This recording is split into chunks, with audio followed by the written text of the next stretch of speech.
Sziasztok gyerekek! Kaptam egy jó kis témát. Azt írja egy levélíró, hogy címnek azt adta, hogy ha kisujjamat nyújtom, az egész karomat akarod, és ugye magyarázatként azt írta le, hogy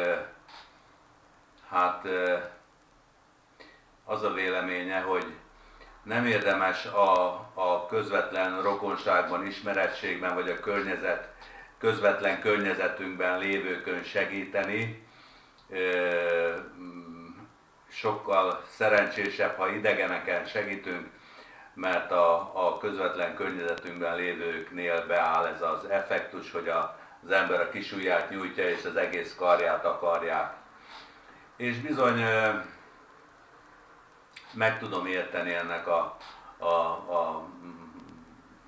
szenvedő alanynak a helyzetét és a gondolkodásmódját, hiszen valóban ismeretes ez a jelenség, hogyha valakinek adunk, akkor az olyanná válik adott esetben, mint egy buldog kutya, hogy el nem akar ereszteni minket, és még többet akar kapni.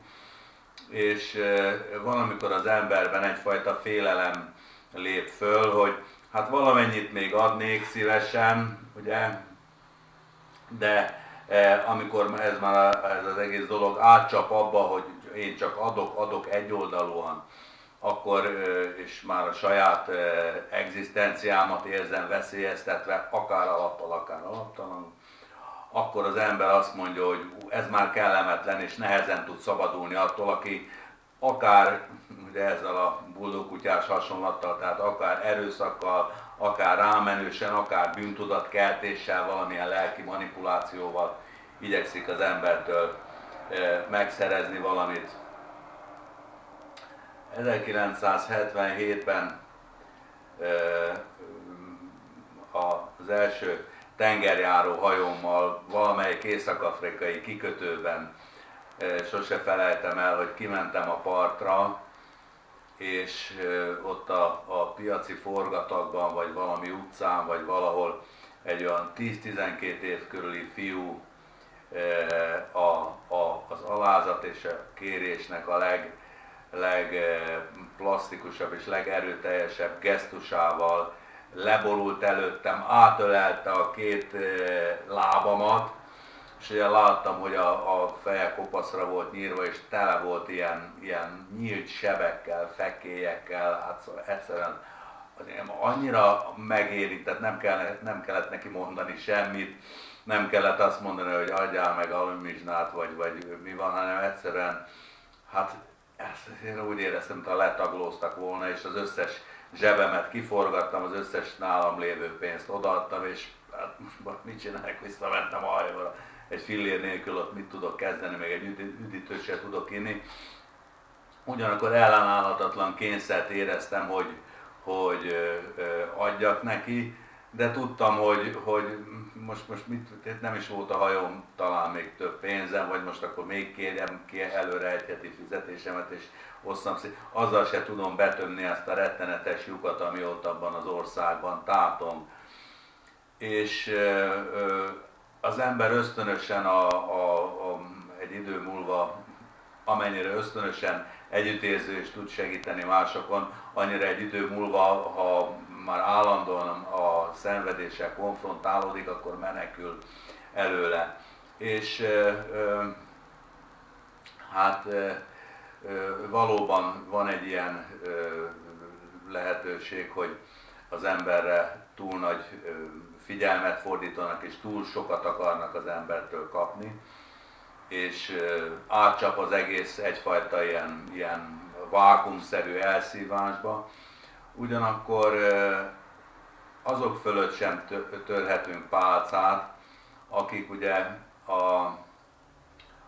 a kolbász másik végén vannak, akik rászorulók, kitaszítottak, hajléktalanok, vagy akár itt nem feltétlenül anyagiakról van szó, lehet ugyanezt szellemiekkel és lelkiekkel is, tehát érzelmi vigaszra várnak és érzelmi támogatásból akarnak túl sokat kapni.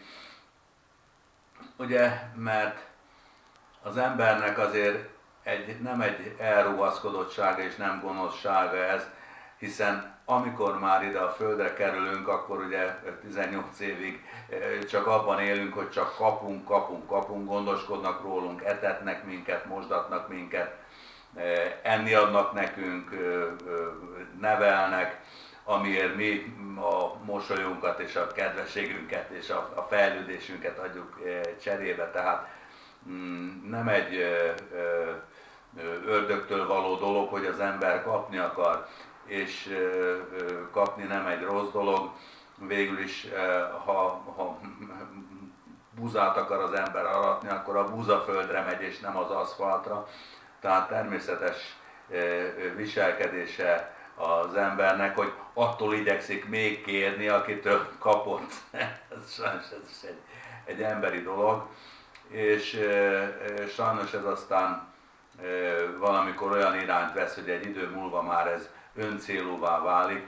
Én is foglalkoztam egy családdal, hát 15 évvel ezelőtt még ügyvezető koromban, és több éven át igyekeztem segíteni őket rengeteg anyagiakkal és egyebekkel.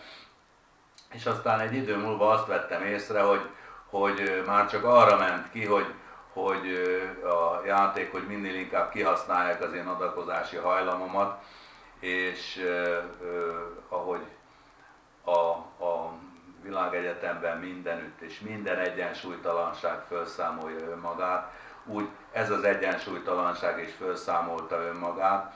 Tehát nem szabad félni attól, hogyha a környezetünkben adunk valakinek, és nem szabad csak arra rámenni, hogy na valaki távoli, akitől utána gyorsan el tudok menekülni, amikor a kis ujjam utána a karomat akarja, hanem igenis legyen az embernek lelki ereje azt mondani, hogy állj és ne tovább.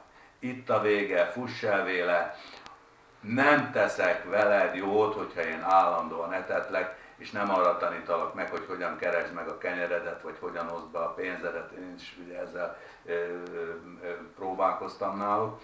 Ugye azt mondja a régi bölcsmondás, hogy az éhezőnek nem halat kell adni, hanem meg kell tanítani halászni. Ez sem lehet persze szélsőségesen és öncélúan értelmezni, mert ugyan ha egy hajléktalan az utcán kér tőlem 100 forint alamizsnát, vagy egy arab, 50 piaszter baksist, akkor nem az a megoldás, hogy azt mondom, hogy én megtanítalak halászni, oszd be a pénzed, menj el dolgozni, szépen mosakodj meg, és úgy menj hálásba. Jó esetben csak szitkozódik és köpenyed, rossz esetben hozzám vág valamit ugye mérgében. Tehát ha rászorulóval találkozunk, akkor az embernek amellett, az alapelve mellett, hogy ha a rászorulót ugye halászni kell tudni, megtanítani, azért először kell nyomni a szájába egy halat, na itt van tömbbe a szád. Aztán ha megint éhes, akkor nesze, itt van még egy tömbbe a szád, és akkor így lehet a hálót csomózni.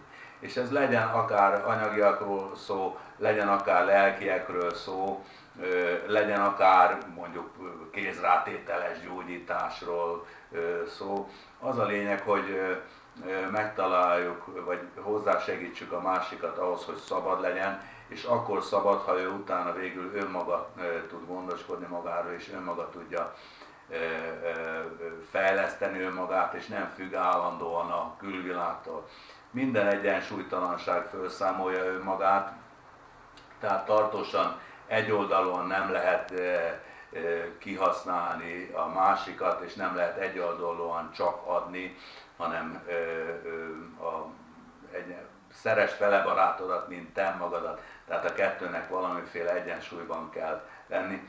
Egyedül talán a a Jóisten és az ember között van egyfajta ilyen egyensúlytalanság, hogy mi úgy érezzük, hogy mi csak kapunk a Jóistentől, és hát mi az, amit mi vissza tudunk adni. De ez csak a mi szemszögünkből tűnik így, mert a Jóisten ugye ő magát látja bennünk, saját képére és hasonlatosságára teremtett minket, tehát ő, amikor nekünk ad, ő magának ad. Őnek nincsenek ilyen gondjai, hogy most mi túl sokat akarunk, vagy túl keveset akarunk, és mi pedig egészen addig leszünk ezzel a teherrel sújtva, ameddig rá nem döbbenünk mi is, hogy egyek vagyunk a Jóistennel, és minden és mindenki egy. Tehát ne féljetek adni, és ne féljetek meghúzni a határt, és ne féljetek azt mondani, hogy immár elég, és mindig hallgassatok a lelkiismeretetekre. Hello, szia!